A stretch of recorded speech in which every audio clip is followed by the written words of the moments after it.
Arts, lifestyle. SNS Online.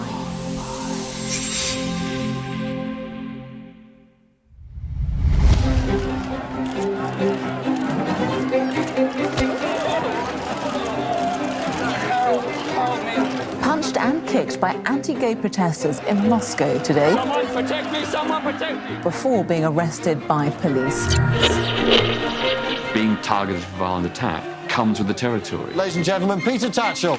Stop homophobia in the Commonwealth! Peter Tatchell has devoted his life to crusading for homosexuals. When people in power won't show compassion, sometimes you have to up the ante.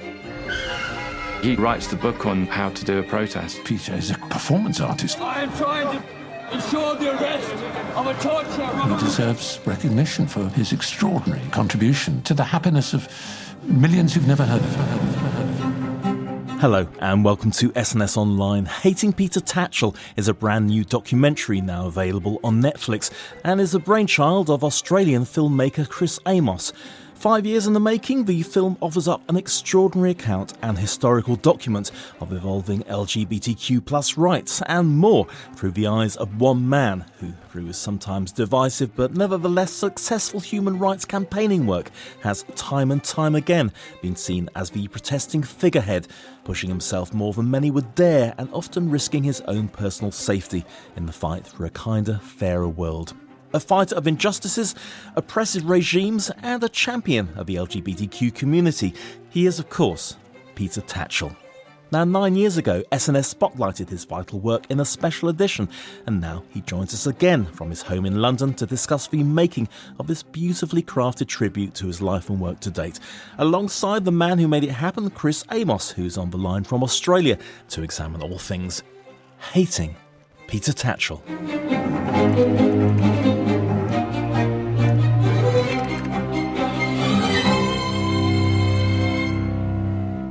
So Peter, welcome back to the programme 9 years after our last chat, and a big welcome to Chris Amos, creator, director, and I'm sure most other things of this incredible project. It seems to me that a documentary of this calibre really should have happened years ago. Do you think there's a reason why we are only now properly celebrating your incredibly important and enduring campaigning role in 2021? Well, I will leave that to others to speculate. But I would say that I've always had a problem with large sections of the media because so many of my campaigns have been cutting edge, trailblazing, and often very controversial. And I know from past experience that certain editors have said, we're not having him on our program. So I think that's one of the reasons why Chris and others have always had a big, hard battle to get commissions from broadcasters in the UK. Blimey. Chris, tell me about your reasons for getting this story out there and obviously, told to the widest audience possible. Okay, so there's 2 points of view on this one, to be honest. From a film perspective, Peter's an incredible character because he has suffered so much adversity, yet he's given so much to society. It's been a thankless task at many times in his life. And I just saw that as something that really needed some sort of spotlight put on it so that people could be aware of what he was actually going through. Not like a pity party for Peter, but just that, he was doing this. And when you look at it in context and with hindsight over decades, it was really profound to look at. Whereas I think a lot of people are so caught up in the Peter Tatchell story, day by day, news story by news story, they don't see the whole package. So that was one aspect that really sort of sung out to me and made that interesting. But, as well, on a personal level, this is my directorial debut as a feature film director. And I wanted something I cared about, that I was passionate about, because, it's a lot of hours putting this sort of stuff together. And I needed to care, and I just knew that if I had a legacy in my life, if I could help the cause for gay liberation, this is my contribution. And so, personally, that's what I'm getting out of it. So I'm very proud and very privileged that Peter's allowed me this access. Absolutely. And it must be flagged up, but you are obviously involved in if you like, gay media. Historically, you've worked on a number of publications, and give us a very brief bio of your work to date. Well, I was raised by two lesbians in Australia, so the whole LGBT movement's been part of my life from inception, basically. And when I got to the UK in 1999, quite soon after, I ended up working on a gay magazine called Bent Magazine, which had a national distribution. And I was aware of Peter, and I'd met him at a few gatherings in London. At that time, there was basically PR events around the gay scene every night of the week. So we'd often cross paths. And I knew that the work he was doing was really important. And I knew it was at odds to what Stonewall was doing. I found that really striking as well. And I was very drawn to the campaigns of outrage at that particular point. So Peter, I used to give him a contributor's fee once a month, and he'd write an article for me. So we had that monthly contact way back then. Sure. So, and there's also his from Australia connection living in the UK. So it's I don't know, the cosmos just pushed me towards his story. Where did your sense of injustice and the possibility of putting it right come from? When I was aged 11, I heard about the bombing by white racists of a black church in Birmingham, Alabama. 4 young girls about my own age were murdered. I remember thinking to myself, how could anyone kill 4 young girls in church on a Sunday morning? Peter, I see you as someone who has, a job to do, but wouldn't necessarily feel the need for an all bells and whistles show about you, and ultimately your focus is on just the actual campaigning. Why did you agree to do it? Well, I really wanted to tell my story, and through my story, tell a wider story about some of the great sort of freedom struggles of the last few decades. And in particular, I wanted to inspire others that social change is possible, and here's how you do it. So it's really, for me, almost an educational tool as well as a film. It's a way of saying, this is how I did it. This is how you too can be a change maker. Yeah, absolutely. Was the idea an easy sell or not? I mean, the title itself is quite provocative. Just on what Peter just said then, initially I'd actually been really keen to explore Peter's personal life, and he was like horrified by that because he's just like, no, I'm the messenger, not the message. And, I know that through the film we're inspired by him and we see his family and whatnot. But, I have actually come around to his vision in terms of showcasing his life's work, because that is who he is, and using that to demonstrate what you can do in terms of direct action to make gains in terms of human rights. With the title, that's interesting, actually. I already had a film and TV degree, and I did a master's in script writing as well. But then I started doing some research into actual documentary filmmaking, and I hired a consultant, Cole Spector, who wrote to me yesterday, actually, and congratulating me about the film. And we had a 3-hour conversation like late into the night just to come up with the title. And I knew that I wanted Peter's name in the title because I wanted that to resonate so that people and social media and algorithms and SEO and stuff would latch onto that name. But it was just like, well, you can't have too long a title. What's this one word? So then we were just discussing, what's this one word? And then I was just like, well, the essence for me that makes this interesting is that here we are telling a biography archival film about a hero, but what's really interesting is just he's an anti-hero, and there's just all these people that he's helped who have benefited from his campaigns that have actually given him a bit of like stick. And I was just like, well, that's That's interesting because you've kind of got this grey area. It's not just a pro-Peter piece. We need to speak to these haters. I need to find out who is it that actually objects to Peter's campaigns and things. And from that came the word hating. Yeah.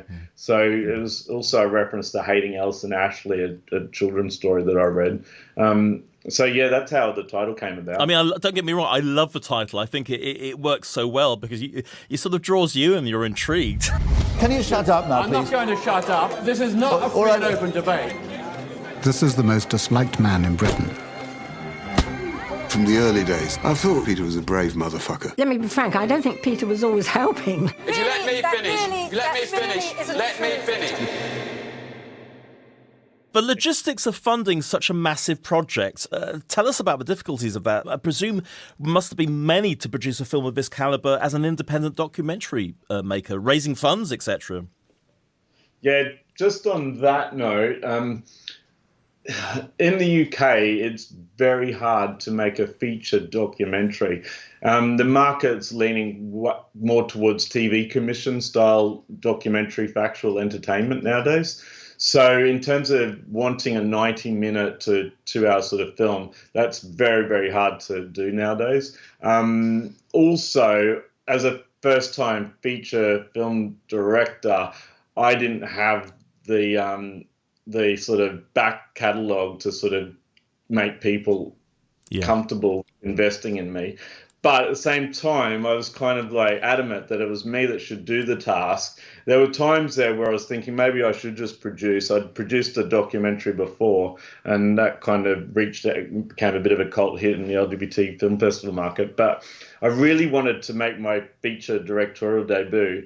And I just knew that the trust that I had with Peter, I was the right man for the job. I didn't think that another filmmaker could come in and sort of liaise with Peter and respect his boundaries and confidence and all of that. So I knew that it was me that was assigned for the task. So I didn't. There were other opportunities along the way that I could have gone down, which would have meant that I would have had to not be the director.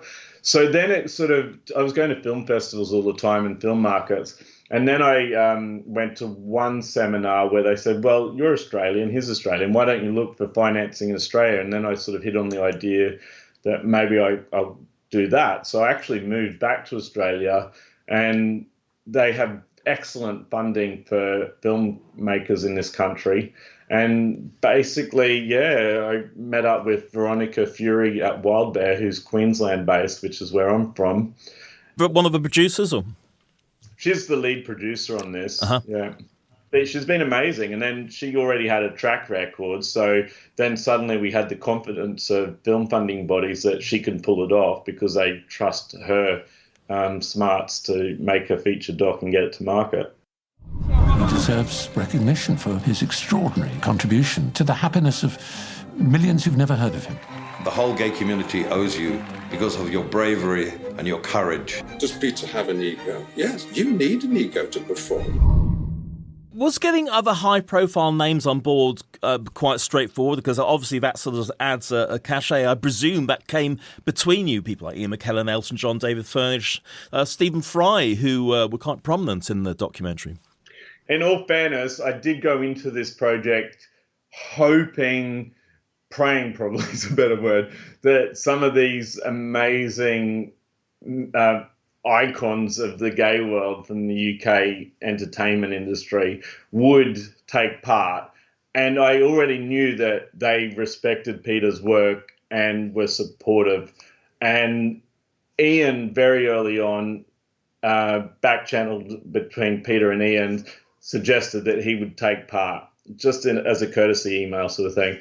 So I sort of latched onto that. And I knew it was really important to have these marquee names so that audiences around the world, not just the LGBT plus community, would be drawn to this film, so it might transcend the LGBT market.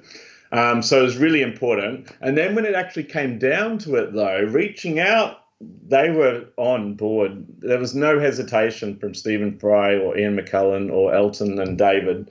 You know, they were so supportive of the film and so aware of its necessity, and especially now with direct action taking off around the world around climate change and Black Lives Matter. So they were drawn to this project, and, there was no hesitation from them. When Chris indicated that he wanted to have some big name celebrities in the film in order to get traction in the wider media and the wider public, what I did was email those that I knew personally to urge their support and to introduce Chris. So that personal connection helped smooth things for Chris to get their commitment and involvement. There were, however, some big names that we missed out on. So I would have loved to have had Mike Tyson in the film to talk about the time I challenged him in Memphis, USA in 2002 over his sexism and homophobia, and did actually get him to more or less apologize and to express his public support for LGBT plus rights. I also would have loved to have had Angela Davis, the US Black Power leader, in the film to talk about the World Festival of Youth and Students in East Berlin in 1973, where I staged the first ever gay rights protest in a communist country. But sadly, neither of them were available. I did get a response. It was very late in the day. It was January last year, just as COVID was starting to break out. I reached out to lots of people, in fact. Sure. We had, I must have approached about 70 people in total. You see, I'm sort of thinking of a director's cut where you could still put these in at some point. I don't know. It's funny you say that, but we also had Andy Bell interviewed. And sadly, though, it was just he wasn't able to commentate enough throughout a certain amount of periods in the film that made it kind of beneficial. So Angela obviously was in there, and George Carey, and Stephen Fry. They were very informative about those moments in the film, and I could use them throughout the whole film, if you know what I mean. I understand. Yeah, it was really, and if you have too many voices in there, then suddenly everyone else is not getting enough screen time. And in a way, I really wanted those commentators also to sort of stand out as identities as well. I understand. It was the right balance, I think, that we got in the end. I was very lucky. I think it's an angry mode of politics that verges on the self-righteous. And was meant to be highly provocative. There were people in Stonewall who didn't like Peter, and not everybody thought he always acted in the right way, but he wasn't really accountable. It was great to have Angela Mason in the film. She was the former head of the LGBT plus charity Stonewall, and we worked together in the Gay Liberation Front in London in the early 1970s. And I've known her throughout this entire 5-decade span of my activism. So having her voice and her perspective, I think, added a lot to the film, even though at times she was a bit critical of some of the methods I used. The Russian Prime Minister Vladimir Putin has thanked soccer's world governing body FIFA for choosing his country to host the 2018 World Cup. With the World Cup in June, what can we do to help support the Russian activists? Could I go there and do some kind of protest to draw attention to what's happening in Russia? We have Peter going very much into the lion's den. He's off to Moscow to Camp Clag. So my job is to get Peter to Moscow and to do everything I can to keep him safe. The filming, as it happened, of one of your protests in Russia was incredible, and I would imagine difficult for both of you for different reasons. Peter, let's start with you. Going to Russia to stage a one-person protest against the anti-gay witch hunt in Chechnya was a pretty bold and quite scary, exciting and challenging project. We had to observe incredible secrecy and plan things undercover in order to ensure that neither of us were rumbled by the Russian security service, the FSB. It meant, me going in as a football fan, tickets to see football matches, wearing a football shirt, carrying the English flag, trying to blend in to not arouse any suspicion. And although I had grave doubts whether I would be successful and pull it off, it did go fine. You know, I did stage that one-man protest right outside the Kremlin, right by Red Square. And it was, I think, very important that I was able to shine a light on the persecution of LGBT plus people in Russia, because, of course, if Russian activists did it, they would have been arrested and faced very severe penalties. So at least I'm proud that my intervention meant that the story about the World Cup in Russia was not just a PR exercise for Putin and his regime, but that I was able to highlight and get worldwide media coverage about the tyranny of his regime, particularly against LGBT plus people in Chechnya. Absolutely. And also, I've got to say, on behalf of all of us, we're so relieved that you got out of that okay in the end, because I've seen some awful footage of you being beaten up and all the rest of it. I know that's given you long-term damage to one of your eyes. Chris, let's talk to you. Let's put the question to you. And how difficult was it for you to do this filming? It was pretty intense, heightened by the fact that, you know, what's going on with people that talk out about Putin being bumped off and having accidents and things. So there was all of that sort of in the back of my mind.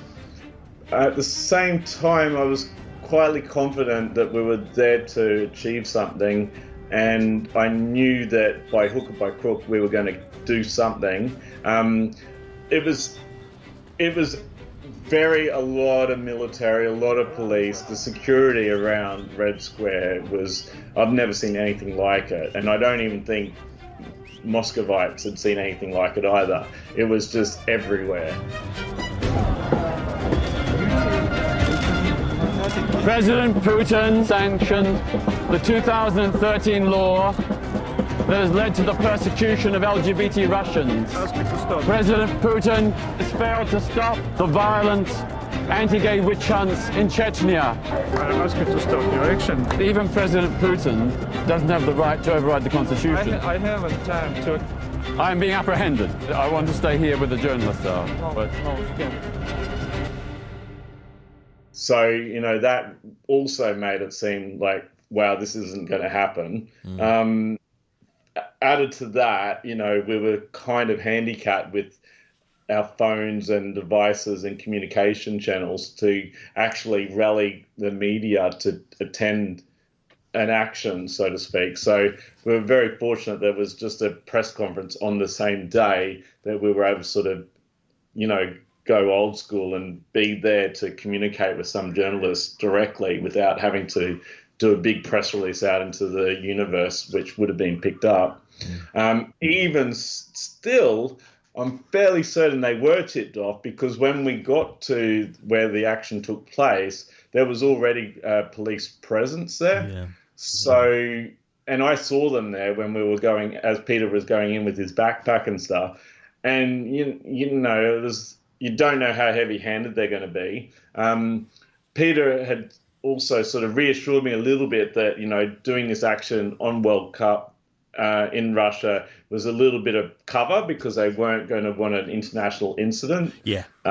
Because of the world's media was there. So that kind of gave a little bit of cover, and there was a little bit of reassurance. But, you know, this is all hearsay until it happens. Yeah. And then when it actually did happen and he was arrested, there was a lot of other journalists around, so I felt a little bit protected. I had a radio mic on him and was picking up all the sound and stuff, and then they cut him off. And I was kind of a little bit nervous that they might realize that I was there with Peter and that they might confiscate the footage.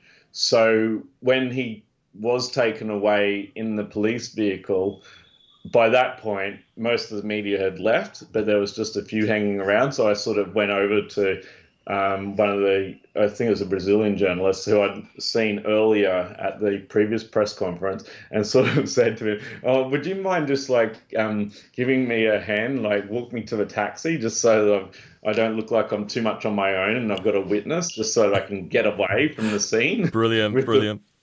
being confiscated, and then I rushed off back to the hotel and had to duplicate the footage and then also put it up into a cloud, and I was very hysterical at that point. And Peter's like gone off to the watch house, and we couldn't communicate with one another. I didn't know how long he was going to be in there or what was going to happen. We had a protocol in place if he did go off the radar, though, so that all started to kick in. And then Boris Johnson's tweeting the embassy to let him out and stuff like that, so it all kicked off then.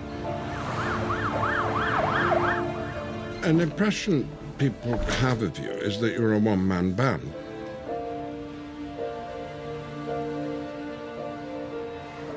I just remember when you were sort of locking up your door at your home in London, all those locks that you have to put on because you have had death threats and all the rest of it. I think it sort of framed you, not deliberately, but there just was this feeling of this solitary man with a backpack going out to change the world. And do you ever feel that when you embarking on a big a demonstration like that, this could be the last time you'll leave your house? Yeah, often it appears that everything is relaxed and I'm calm, but inside I'm a bundle of nerves. I'm nervous about, will I be successful in pulling off this protest, or will I get arrested and even beaten up? So there's an incredible level of adrenaline, anxiety, and I suppose tension. Normally when I'm doing a big protest, I have a splitting headache from the nervous tension. My stomach is churning over. I'm literally shaking with nervous anxiety, fear about arrest, fear about being rumbled and not pulling off the protest, and fear of being beaten up. Wow. My name is Marty, and I'm Peter's mother. Unfortunately, she's been brainwashed by the church to think homosexuals are going to hell. I mean, good deeds don't save us. That's one thing that the Bible does teach, good deeds. It's not going to get us to heaven. One of the reasons I enjoyed the documentary so much was not just the campaigning. I love the personal touch, because my image of you, Peter, is someone who is so driven, but I almost view you, and I don't mean this in a rude way, because I don't know you well enough. It's a very two-dimensional image of this people's hero who goes out to fight wrongs and all the rest of it. But in the real world, clearly you have a social life. It was briefly touched on about your romantic liaisons in the past, and also your family in Australia, your wonderful sister who was very supportive of your work, and your mother who, although is poles apart in her own beliefs, clearly still very much loves you as you are her son. And for us to be introduced to her and to see you together was wonderful and added a very important third dimension, I would say, to the whole story. Was she reluctant to take part, or indeed were there any reasons why you were reluctant for her to take part? No, she was very open to the idea.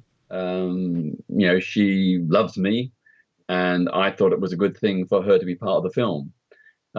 We do have our disagreements on some issues, but I owe her a great, great debt. She always taught me from a very early age, be your own person, take personal responsibility, don't follow the crowd, do what you believe to be right. And those kinds of moral, ethical groundings have stood me in very good stead. And it all comes from my mum. Makes you feel so humble to think that Peter's so well regarded. My mother initially could not accept my homosexuality, but she began to accept that I was motivated by the kinds of moral principles that underpin Christianity. Well, I've shown him how to be compassionate towards people, I think, and to stand up for what he believes in and do what he believes is right. Although she's still uncomfortable with homosexuality, she doesn't see it as a great, terrible sin. It's a minor sin. Another thing I want to pick up on is some of the talking heads you had. Now, getting Dr. George Carey must have been an incredible scoop. Peter was pretty active in the human rights agenda. I thought he was a bullying kind of chap trying to get his own way, and I didn't like that. The Archbishop of Canterbury's traditional Easter sermon was interrupted today by a gay rights protest.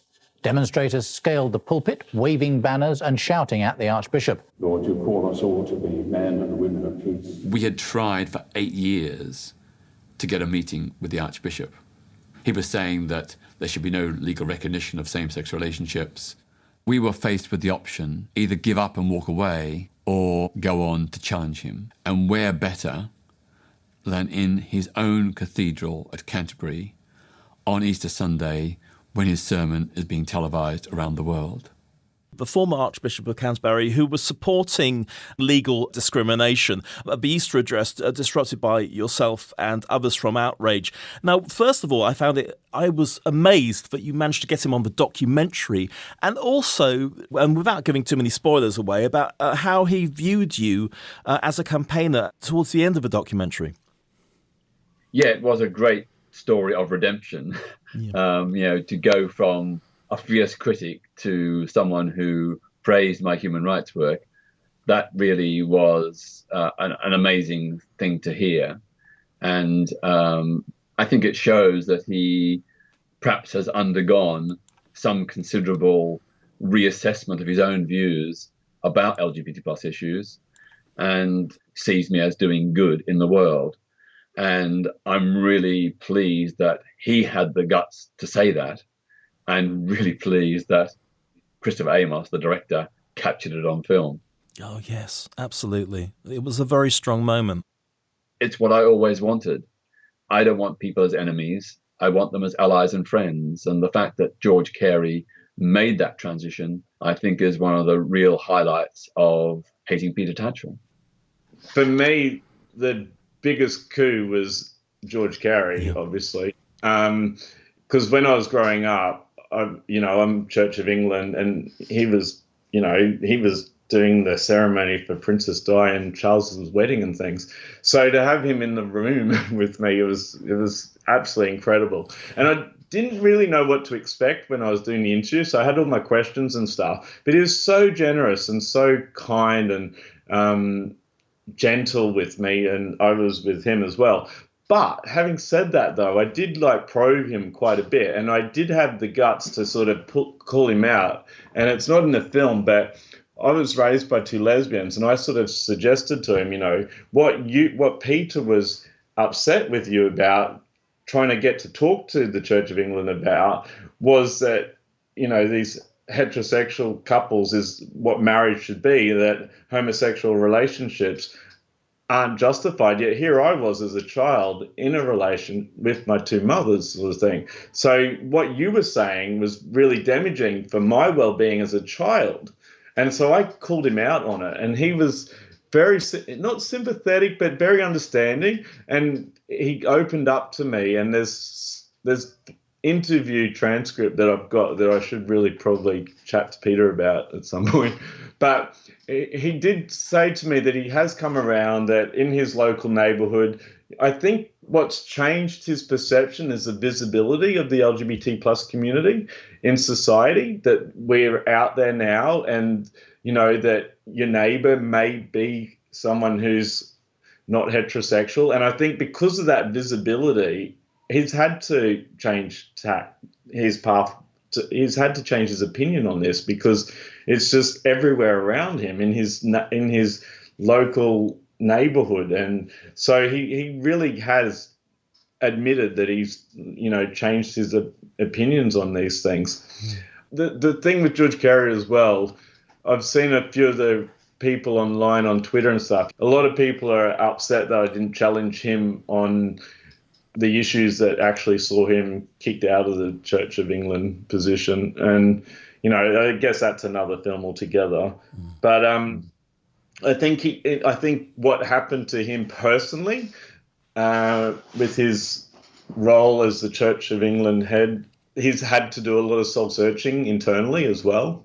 So I think him coming to do this interview and being able to sort of set out the facts of where he now stands, I think it was kind of cathartic for him in a way, potentially.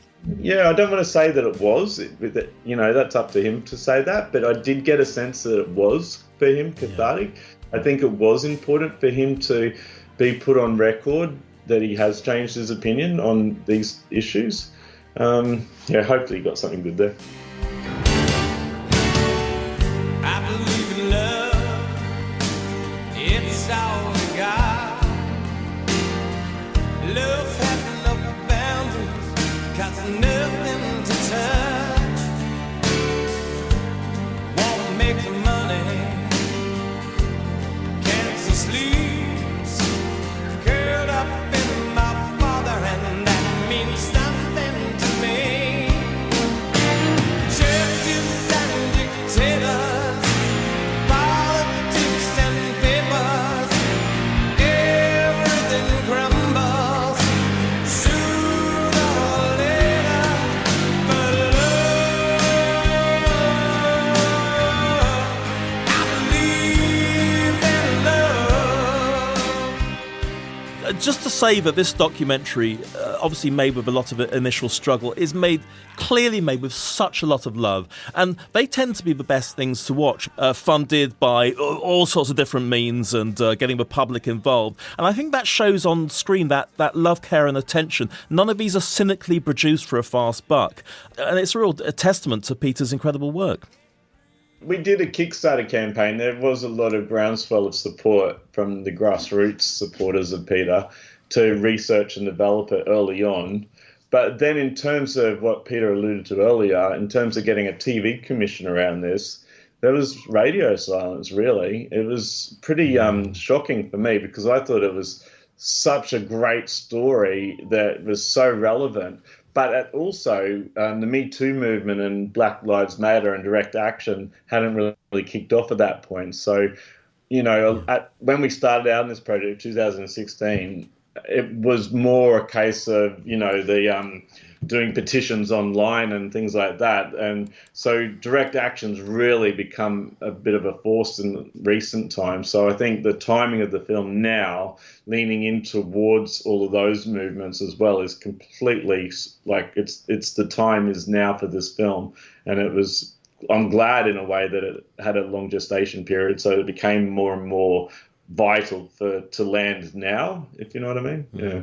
So how long did it take? And also in terms of COVID, did that track you down?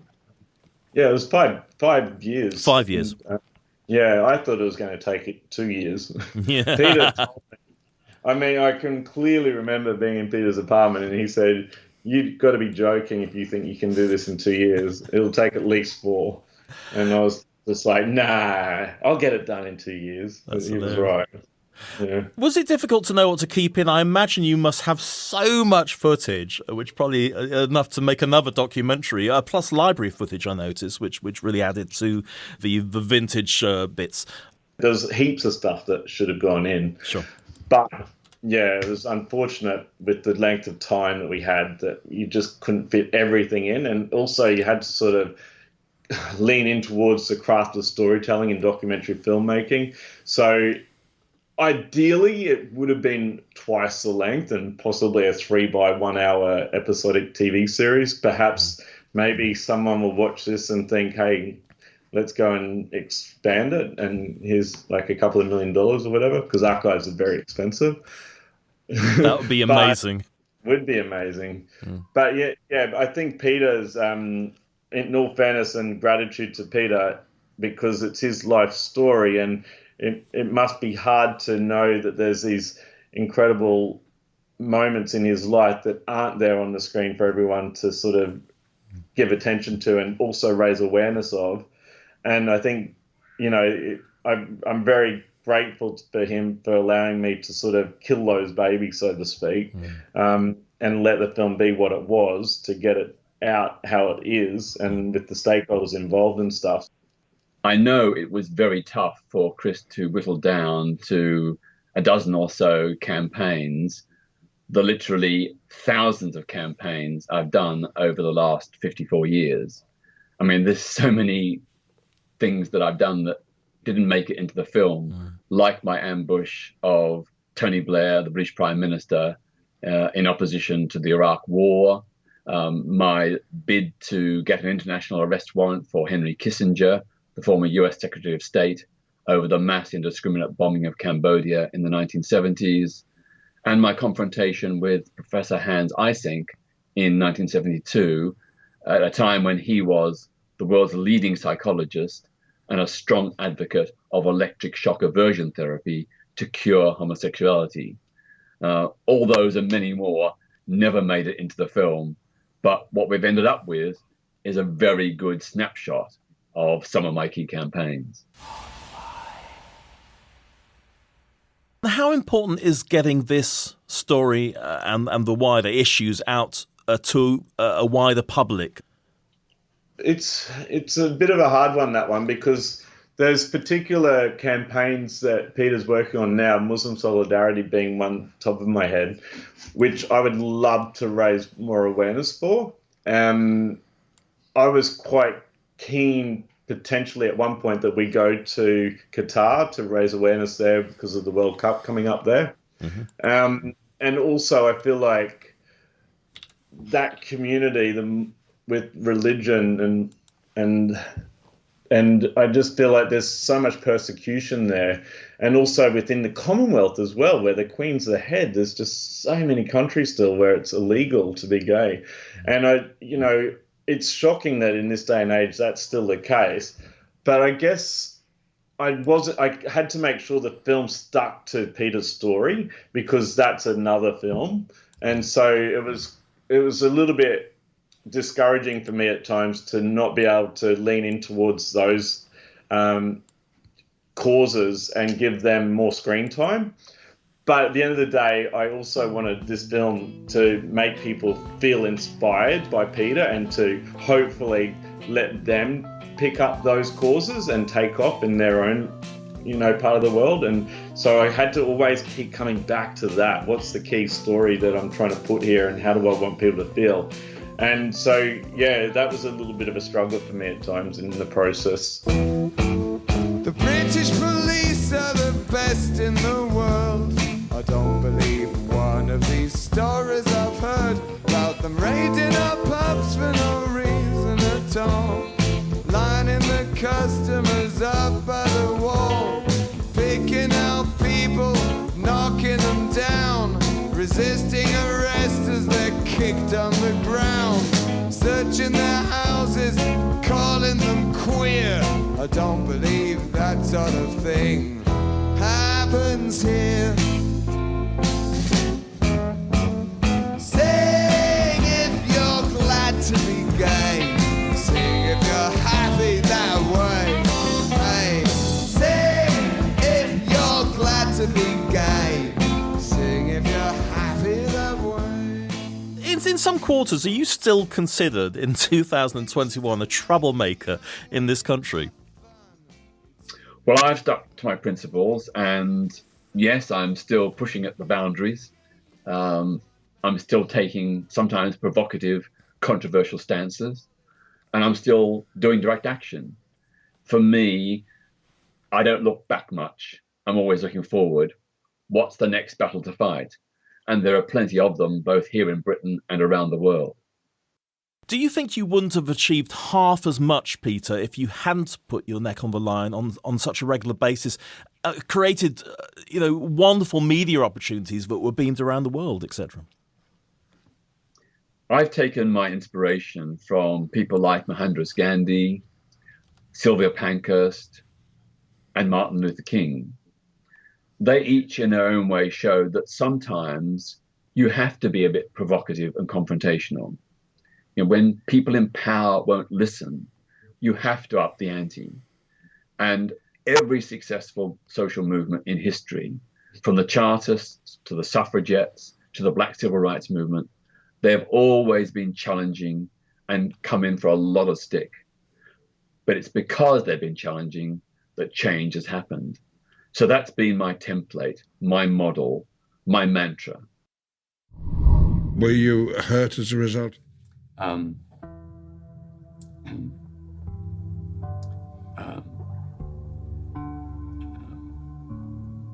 As a result of the many physical assaults I've endured, I've been left with semi-permanent brain and eye injuries. It's damaged my concentration, memory, balance, and coordination. It doesn't stop me, but I am slower and it's more difficult. I used to be a really good typist, but now I find it's a real struggle to type. And I get the letters jumbled up a lot. But, by comparison to human rights defenders in Iran or Saudi Arabia, I've got off lightly. I haven't been imprisoned, I haven't been tortured, I'm not dead. So I count my blessings and think, well, carry on the fight. Listen, thank you so much, guys. I really appreciate that. I'm thinking next, you're going to cringe at this, Peter, a Hollywood film. Who would you like to play you, Peter? Because I think it's got to happen. I have absolutely no idea. I do. Go on. Benedict Cumberbatch would be brilliant, don't you think? Yes. Yeah. I think he'd make a great Peter Tatchell. I just think it's such an amazing story, and it's great we've got the documentary, but that has to happen at some point. And also there should be a statue of you in Hyde Park, which I think I said to you 9 years ago, but you're just cringing as you're hearing this, Peter. I am indeed.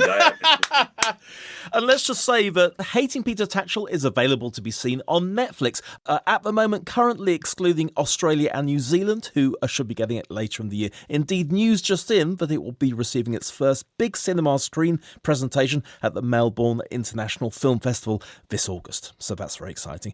And obviously, any further information, Google Hating Peter Tatchell or Chris Amos, documentary filmmaker.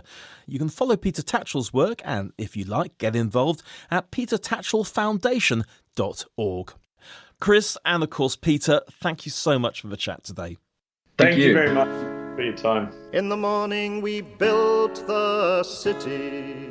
In the afternoon walked through its streets. Evening saw us leaving. We wandered through our days as if they would never end. All of us imagined we had endless time to spend. We hardly saw the crossroads and small attention gave to landmarks on the journey from the cradle to the grave, cradle to the grave, cradle to the grave. Did you learn to dream in the morning? Abandon dreams in the afternoon. Wait without hope in the evening. Did you stand there in the traces and let 'em feed you lies? Did you trail along behind 'em wearing blinkers on your eyes? Did you kiss the foot that kicked you? Did you thank 'em for their scorn? Did you ask for their forgiveness for the act of being born, act of being born, act of being born? Did you alter the face of the city? Make any change in the world you found? Or did you observe all the warnings? Did you read the trespass notices? Did you keep off the grass? Did you shuffle off the pavement just to let your betters pass? Did you learn to keep your mouth shut? Were you seen and never heard? Did you learn to be obedient and jump to at a word, jump to at a word, jump to at a word? Did you ever demand any answer? The who and the what and the reason why? Did you ever question the setup? Did you stand aside and let 'em choose while you took second best? Did you let 'em skim the cream off and then give to you the rest? Did you settle for the shoddy and did you think it right to let 'em rob you right and left and never make a fight? Never make a fight, never make a fight. What did you learn in the morning? How much did you know in the afternoon? Were you content in the evening?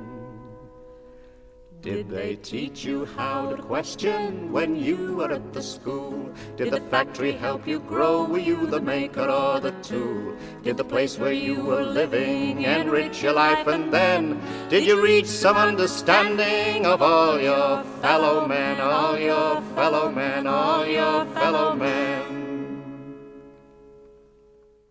Never accept the world as it is. Dream of what the world could be, and then help make it happen.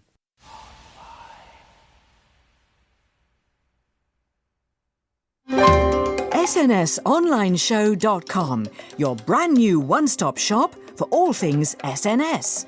Take a tour through our wide and diverse collection of shows and listen in to our exclusive range of in-depth interviews spanning the popular arts, featuring actors, writers, journalists, stand-up comedians, musicians and more. You can also enjoy our shorter bite-sized series covering vibrant new theatre, television and book releases. And with our arts lifestyle remit, you get to explore issue-based topics, including health, mental health, women's rights around the world, and LGBTQ. Contact us with both your comments and suggestions for future guests. And don't forget to read up on our blog, regularly updated with articles and photographs. A forum where everyone is welcome to contribute. SNSOnlineshow.com, your one-stop shop for all things SNS.